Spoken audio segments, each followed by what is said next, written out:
श्रावण मास के कृष्ण पक्ष की एकादशी को कामदा एकादशी, कामिका एकादशी के नाम से जाना जाता है।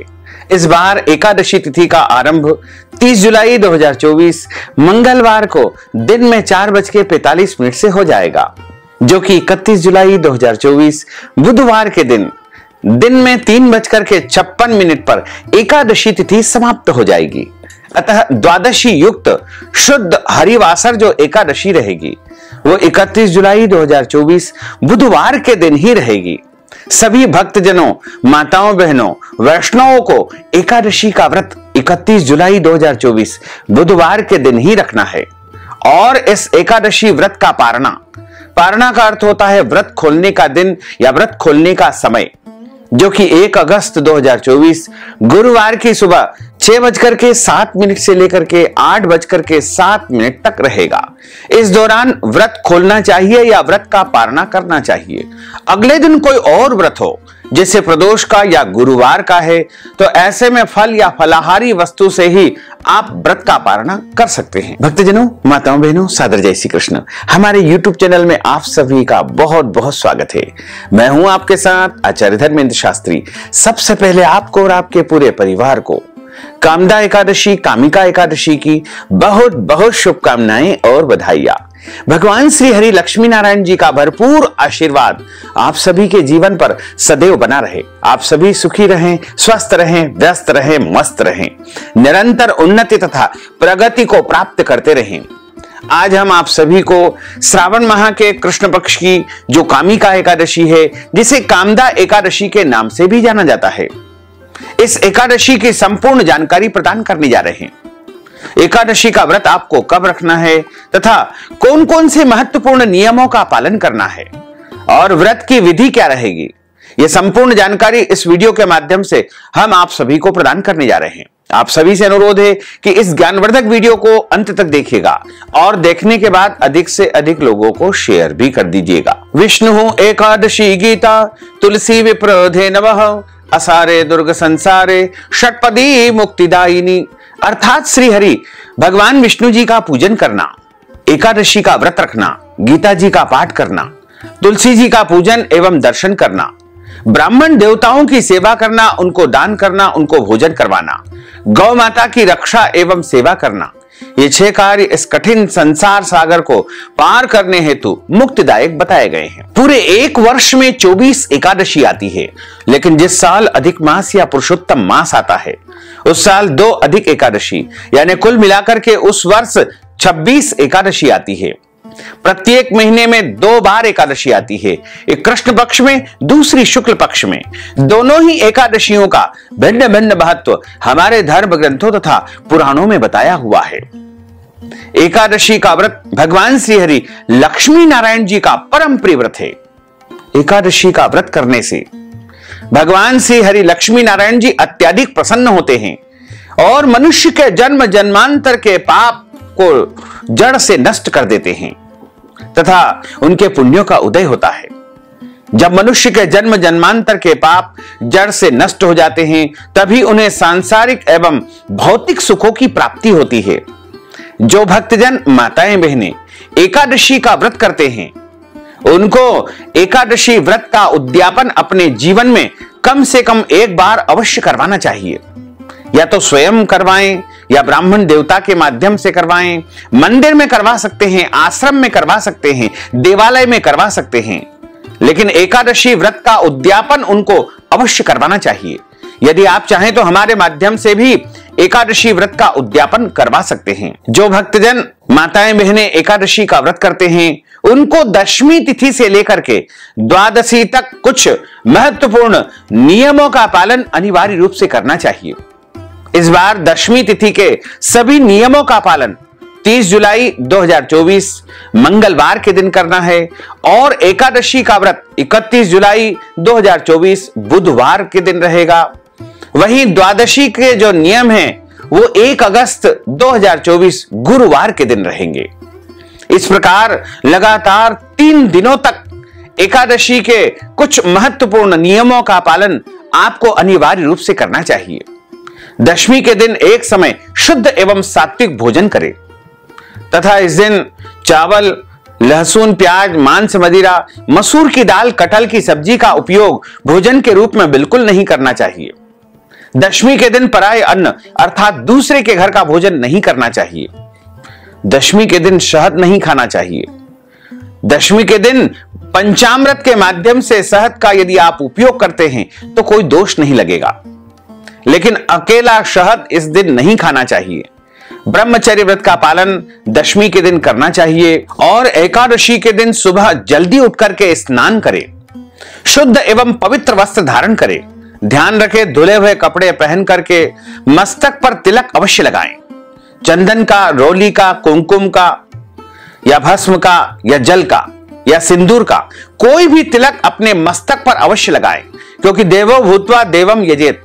जब हम भगवान की पूजा अर्चना करते हैं, आराधना करते हैं, सेवा करते हैं, तो ऐसे में हमको शुद्ध एवं पवित्र होकर के मस्तक पर तिलक धारण करके ही उनकी पूजा अर्चना करनी चाहिए। इस बार 31 जुलाई 2024 बुधवार के दिन सुबह 4 बजे यानी ब्रह्म मुहूर्त से एकादशी व्रत आरंभ हो जाएगा। तो आप प्रातःकालीन वेला में सुबह सुबह जितना जल्दी हो सके एकादशी व्रत का संकल्प अवश्य धारण करें। पद्म पुराण के उत्तरखंड के अध्याय 64 में श्लोक नंबर 34 लिखा हुआ है, एकादश्याम निराहार स्थित्वाहम परेहनि भोक्ष्यामि पुंडरीकाक्ष शरणम में भवाच्युत। हे कमल नयन, हे वासुदेव, हे जनार्दन, हे माधव, हे अच्युत, मैं एकादशी के दिन निराहार रह करके दूसरे दिन ही भोजन करूंगा। इस प्रकार भी यदि आप कह देंगे तो आपका संकल्प हो जाएगा। यदि आपके घर में संकल्प करने की व्यवस्था है तो आप शुद्ध घी का एक दीपक प्रज्वलित करें और पूजा की थाली में आपको सुपारी, जल, गंध, अक्षत के स्थान पर जव या तिल रखना है और तुलसी जी का पत्ता रखना है तथा पीला पुष्प और कुछ दक्षिणा रखना है तथा हाथ की मुद्रा को इस प्रकार आपको करना चाहिए। हाथ के मध्य भाग में सर्वप्रथम जल रखे, कुछ पैसे रखे, सुपारी रखे, पीला पुष्प रखे, अक्षत के स्थान पर जव अथवा तिल रखे और आपको बोलना है ओम विष्णुवे नमः, ओम विष्णुवे नमः, ओम विष्णुवे नमः। ओम तिथिर्विष्णु स्थावारो नक्षत्रम विष्णुरेव च योगश्च करणम विष्णु सर्वम विष्णुमयम जगत। ओम विष्णुर्विष्णुर्विष्णु श्रीमद्भगवतो महापुरुषस्य विष्णोर आज्ञया प्रवर्तमानस्य अद्य श्री ब्रह्मणो हि द्वितीय प्रार्धे श्री श्वैतवारः कल्पे वैवस्वत मन्वन्तरे अष्टाविंशतितमे कलियुगे कलि प्रथम चरणे भूर्लोके भारतवर्षे भरतखंडे जम्बूद्वीपे आर्यावर्तांतर्गत ब्रह्मवर्तेक देशे अवंतिका विशाला क्षेत्रे मध्य प्रदेशे भोपाल मंडलांतर्गते ही। आप जहां पर निवास करते हैं वहां का राज्य का, देश का, शहर का नाम यहां पर उच्चारित करना है। भोपाल मंडलांतर्गते भोपाल नामनी नगरी ही संवत 2081 वर्षा ऋतौ मासानां मासे पुण्य पवित्र मासैः श्रावण मासैः शुभैः कृष्णपक्षैः अद्यायः एकादश्यायां पुण्यतिथयोः तदुपरांत द्वादश्यायां पुण्यतिथयोः बुद्धवासरान्वितायां रोहिणी दिवस नक्षत्रैः वृषभ राशिस्ते श्री चंद्रैः कर्क राशिस्ते श्री सूर्यैः वृषभ राशिस्ते श्री देवराज गुरु शेषेषु ग्रहेषु यथा यथम राशि स्थान इससे सस्सु एवं ग्रह गुण गण विशेषण विशिष्टायाम शुभ पुण्य तिथौ। अब आप बोलिएगा कि मम आत्मनः, अपना नाम और गोत्र यहां पर उच्चारित कर लीजिए। यदि आपको अपना गोत्र याद नहीं है तो आप ब्रह्म गोत्र या कश्यप गोत्र भी उच्चारित कर सकते हैं। यदि विवाहित माताएं बहनें हैं तो उनको अपने पति पक्ष का गोत्र यहां पर बोलना चाहिए और कुंवारी कन्या है तो अपने पिता पक्ष का गोत्र उनको उच्चारित करना चाहिए। अब आप बोलिएगा कि श्रुति स्मृति पुराणोक्त वैदोक्त फल प्राप्त्यर्थम, आप इसको सुनते जाइएगा। मम यह जन्मनि जन्मांतरे वा सकल दुरितोपशमनार्थम आदि देविक आदि भौतिक आध्यात्मिक त्रिविध तापोपशमनार्थम वात पित्त कफ जन दोष परिहारार्थम वात पित्त कफ जन दोष परिहारार्थम सकल अरिष्ट निवारणार्थम अप्राप्त लक्ष्मी प्राप्त्यर्थम प्राप्त लक्ष्म्योश्चिरकाल संरक्षणार्थम 10 विधि लक्ष्मी प्राप्त्यर्थम बहुविध लक्ष्मी प्राप्त्यर्थम सर्वविध लक्ष्मी प्राप्त्यर्थम अद्य दिवसे ही भगवते श्री लक्ष्मी नारायण देवता प्रीत्यर्थंच श्रावण मासे कृष्ण पक्षे कामदा कामिका एकादश्यायाम व्रत कर्माहम करिष्ये। इस प्रकार संकल्प प्रभु को समर्पित करने के बाद हाथ जोड़ करके उनसे प्रार्थना करें कि हे दीनानाथ, हे दीन बंधु, आज मैं श्रावण माह के कृष्ण पक्ष की एकादशी का व्रत करने जा रहा हूं या करने जा रही हूं। मैं सभी नियमों का पालन करते हुए विधि विधान से एकादशी का व्रत करूंगा या करूंगी। यदि मेरे द्वारा जाने में अनजाने में कोई भी त्रुटि हो जाए, गलती हो जाए, तो आप अबोध बालक जान करके मुझे क्षमा अवश्य ही प्रदान कर देना। इसके बाद आपका एकादशी का व्रत आरंभ हो जाएगा। एकादशी के दिन सूर्य भगवान को अर्घ्य प्रदान करें, माता पिता को, पूज्य पुरुषों को, गुरुजनों को प्रणाम करें, तुलसी जी का पूजन करें, तुलसी जी में जल अर्पण करें, गौ माता का पूजन करें तथा एकादशी के दिन किसी को भी अन्न का सेवन बिल्कुल नहीं करना चाहिए, यानी अन्न नहीं खाना चाहिए। यदि संभव हो तो गौ माता को भी फल या फलाहारी वस्तु खिलाएं। और सभी मनुष्यों को जो एकादशी का व्रत करते हैं उनको फलाहार ही इस दिन करना चाहिए। एक बार फलाहार कर सकते हैं, 2 बार, 3 बार, जितना संभव हो सके फलाहार वो करें, लेकिन अन्न का सेवन बिल्कुल न करें। सर्वोत्तम फलाहार वैसे तो गाय का दूध एवं फल बताए गए हैं। इसके अलावा साबूदाने, मूंगफली दाने और आलू और भी अन्य जो फल होते हैं या जो मिठाइयां होती है उनका आप फलाहार के रूप में उपयोग कर सकते हैं। लेकिन ध्यान रखें, फलाहार के रूप में हल्दी का उपयोग न करें तथा सादे नमक का उपयोग न करें। इसमें केवल फलाहारी नमक का ही उपयोग करना चाहिए। और एकादशी के दिन कोई भी अभक्ष्य भक्षण जैसे मांस, मदिरा, लहसुन, प्याज इत्यादि वस्तुओं का उपयोग अपने घर में नहीं करना चाहिए। घर में चावल नहीं बनाना चाहिए और चावल का उपयोग इस दिन पूजा पाठ में भी नहीं किया जाता है। यानी किसी भी प्रकार से एकादशी के दिन चावल का उपयोग नहीं करना चाहिए।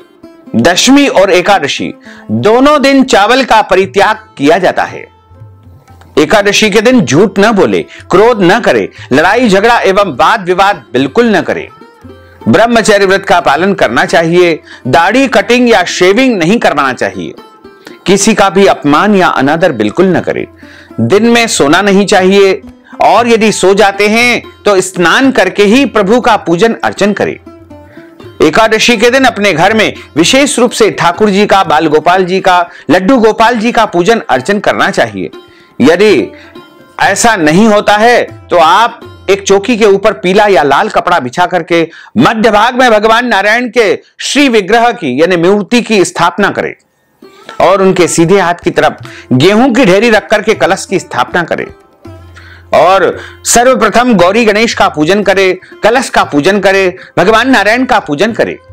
और पूजन करने के बाद ब्राह्मण देवता के मुख से ही कथा सुनना चाहिए। कथा सुनने के बाद ब्राह्मण देवता को दक्षिणा अवश्य प्रदान करना चाहिए। ध्यान रखें, कभी भी कथा यदि आप सुनते हैं तो ब्राह्मण देवता के मुख से सुनेंगे तो आपको नारायण के मुखारविंद से कथा सुनने का पुण्य प्राप्त होगा, क्योंकि ब्रह्म वाक्य जनार्दन। जब आप ब्राह्मण देवता के मुख से कथा का श्रवण करेंगे तो आपको भगवान नारायण के मुख से ही कथा सुनने का पुण्य फल प्राप्त होगा। और कथा सुनने के बाद उनको यथाशक्ति दक्षिणा प्रदान करें। यदि संभव हो तो अगले दिन यानी पारणा के समय उन्हीं ब्राह्मण देवता को भोजन करवाएं। यदि भोजन नहीं करवा पाते हैं तो उनको आटा, दाल, चावल, सीधा सामग्री का दान करें। यदि सामग्री नहीं दे पाते हैं तो उसके निमित्त ब्राह्मण देवता को आप नगद धनराशि भी प्रदान करके एकादशी व्रत का संपूर्ण पुण्य लाभ प्राप्त कर सकते हैं। एकादशी तिथि यदि समाप्त हो जाए तो भी आपको अन्न नहीं खाना चाहिए। यानी शुभ मुहूर्त में एकादशी के अगले दिन ही सूर्योदय के बाद ही व्रत का पारणा करना चाहिए। इस बार कामिका एकादशी का व्रत 31 जुलाई 2024 बुधवार को है। वहीं व्रत का पारणा आपको 1 अगस्त 2024 गुरुवार के दिन करना चाहिए। यदि आपके घर परिवार में जन्म अथवा मृत्यु का सूतक लग जाता है या पहले से लगा हुआ है तो भी आपको एकादशी व्रत अवश्य करना चाहिए। एकादशी का जो व्रत है वो कभी भी खंडित नहीं होता है, लेकिन सूतक के दौरान पूजा अर्चना या भगवान को स्पर्श नहीं करना चाहिए। यदि माताएं बहनें रजस्वला धर्म पीरियड में है तो भी वो व्रत कर सकते हैं, लेकिन भगवान को स्पर्श या पूजन कार्य बिल्कुल न करें। किसी अन्य व्यक्ति के माध्यम से या ब्राह्मण देवता के माध्यम से भी एकादशी व्रत की पूजा पाठ संपन्न वो करवा सकते हैं। इसी प्रकार एकादशी के दिन चाय काफी आप पी सकते हैं, कोई दोष नहीं लगेगा। यदि आप बीमार है, कोई रोग है और आपको कुछ खाने पीने के बाद, नाश्ता करने के बाद दवाई लेना होती है, तो ऐसे में आप फल या फलाहारी वस्तु ग्रहण करके, यानी फलाहार का नाश्ता करके आप दवाई ले सकते हैं, कोई दोष नहीं लगेगा। लेकिन ध्यान रखें, किसी भी परिस्थिति में इस दिन अन्न का सेवन बिल्कुल नहीं करना चाहिए। एकादशी के दिन कोई भी गलत कर्म, पाप कर्म, अनैतिक कर्म बिल्कुल नहीं करना चाहिए। किसी भी जीव का, प्राणी का अपमान या अनादर बिल्कुल नहीं करना चाहिए। ईश्वर अंश जीव अविनाशी, प्रत्येक प्राणी में, प्रत्येक जीव में ईश्वर का वास माना गया है, इसलिए कभी भी किसी प्राणी का अपमान या अनादर बिल्कुल नहीं करना चाहिए। अब हम आप सभी को कामिका एकादशी, कामदा एकादशी की व्रत कथा सुनाने जा रहे हैं। बोलिए श्री लक्ष्मी नारायण भगवान की जय। गुरुर् ब्रह्मा गुरुर्विष्णु गुरुर्देवो महेश्वरा, गुरुः साक्षात् परब्रह्म तस्मै श्री गुरुवे नमः। श्री अखंड मंडलाकारं व्याप्तं येन चराचरं तत्पदं दर्शितं येन तस्मै श्री गुरुवे नमः। कृष्णाय वासुदेवाय हरये परमात्मने प्रणतः क्लेशनाशाय गोविन्दाय नमो नमः। वसुदेव सुतं देवं कंस चाणूरमर्दनं देवकी परमानंदं कृष्णं वंदे जगद्गुरुं। करारविंदेन पदारविंदं मुखारविंदेन विनिवेशयन्तीं वटस्य पत्रस्य पुटेशयानं बालं मुकुन्दं मनसा स्मरामि। बर्हापीडं नटवरवपुः कर्णयोः कर्णिकारं विभ्रद्वास कनककपीशं वैजयन्तीं च मालां। रन्ध्रान् वेणोर्धरसुधया पूरयन् गोपवृन्दैः वृन्दारण्यं स्वपदरमणं प्राविशत गीतकीर्तिः, प्राविशत गीतकीर्तिः। कस्तूरी तिलकं ललाटपटले वक्षस्थले कौस्तुभं नासाग्रे वरमौक्तिकं वेणुः करे कङ्कणं। सर्वाङ्गे हरिचन्दनं सुललितं कंठे च मुक्तावलिं। गोपस्त्री परिवेष्टितो विजयते गोपाल चूड़ामणिं।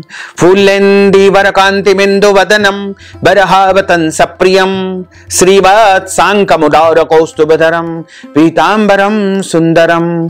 गोपीनां नयनोत्पलार्चिततनुं गोगोपसंघावृतं गोविन्दं कलवेणुवादनपरं दिव्यांगभूषणं भजे।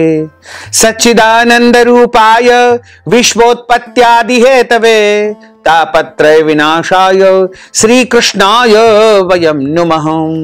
यं प्रव्रजन्तमनुपेतमपेतु कृत्यं द्वैपायनो विरह कातर आजुहाव। पुत्रेति तन्मयतयोतरवोभिने दुस्तं सर्वभूत हृदयं मुनिमानतोऽस्मि। जय जय श्री राधा रमण, जय जय नवल किशोर, जय गोपी चित चोर प्रभु, जय जय माखन चोर। मात मेरी श्री राधिका, पिता मेरे घनश्याम, इन दोनों के चरणन में मेरा बारंबार प्रणाम, मेरा बारंबार प्रणाम, मेरा बारंबार प्रणाम। मोहिनी मूरत श्याम की वो मन रही समाय, जो मेहंदी के पात में लाली रही समाय। धन यौवन एक दिन उड़ जाएंगे जैसे उड़े कपूर। मन मूरख तू राम भज, क्यों चाटे जगधूर। राम कृष्ण दो एक है, अंतर नहीं निमेष। इनके नयन गभीर है, उनके चपल विशेष, उनके चपल विशेष। तन पवित्र सेवा किए, धन पवित्र कर दान। मन पवित्र हरि भजन सो होत त्रिविध कल्याण।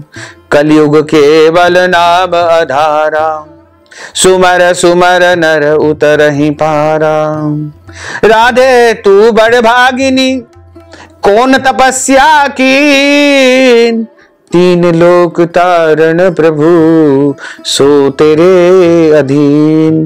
बोलिए श्री वृंदावन बिहारी लाल की जय। बोलिए श्री लक्ष्मी नारायण भगवान की जय। श्री बाल कृष्ण लाल की जय। श्री गिरिराज धरण की जय। श्री श्याम सुंदर यमुने महारानी की जय। जगत गुरु श्री वल्लभाधीश की जय। श्री गुसाई जी परम दयाल की जय। श्री गुरुदेव की जय। लाडले लाल की जय। आज के आनंद की जय। हमारे धर्म ग्रंथों और पुराणों में जो श्रावण माह के कृष्ण पक्ष की एकादशी की व्रत कथा बताई गई है, उसमें बताया हुआ है कि एक समय की बात है, सोनकादिक 88,000 ऋषि बैठे हुए हैं और नैमिषारण्य क्षेत्र में सूत जी महाराज उनको विभिन्न पुराणों की कथाएं विभिन्न पुराणों की कथा सुना रहे हैं।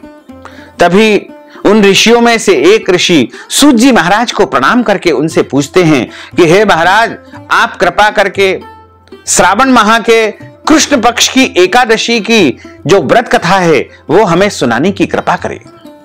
तब सूत जी महाराज कहते हैं कि एक समय की बात है, कुंती पुत्र धर्मराज युधिष्ठिर कहने लगे कि हे भगवान, आषाढ़ माह के शुक्ल पक्ष की देवशयनी एकादशी तथा चातुर्मास्य का महात्म मैंने भली प्रकार से आपके श्री मुखारविंद से सुना।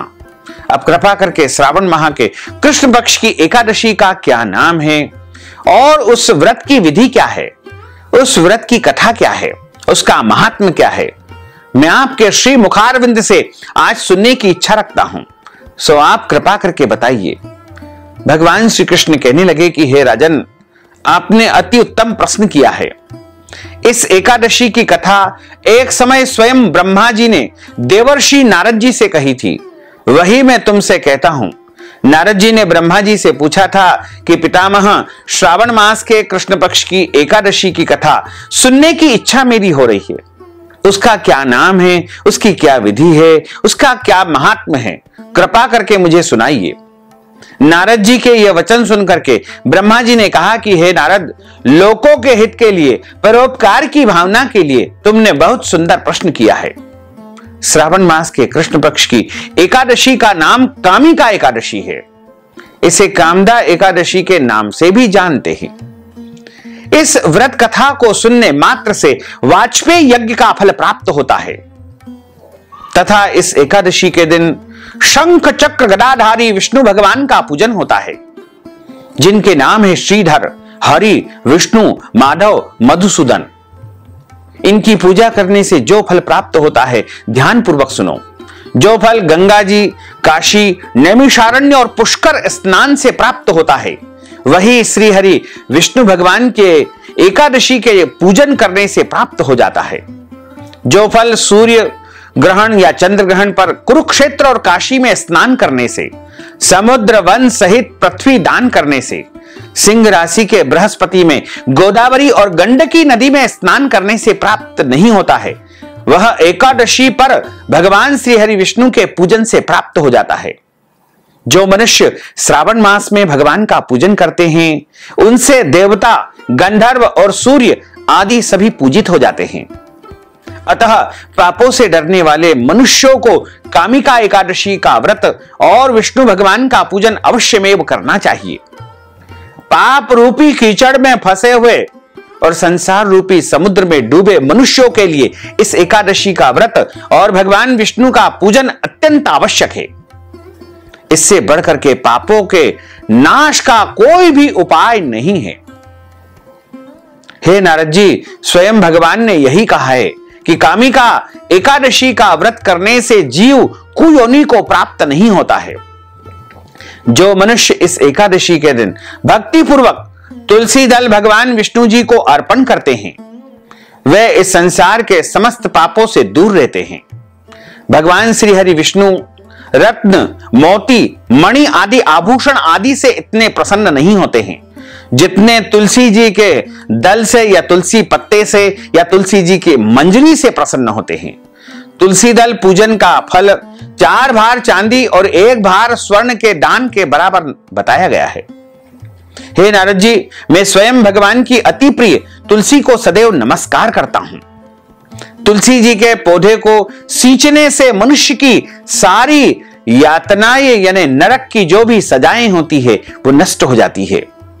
तुलसी जी के दर्शन मात्र से सब पाप नष्ट हो जाते हैं और स्पर्श करने से मनुष्य पावन और पवित्र हो जाता है। कामिका एकादशी की रात्रि को भगवान चित्रगुप्त के निमित्त जागरण करके दीप दान भी किया जा सकता है।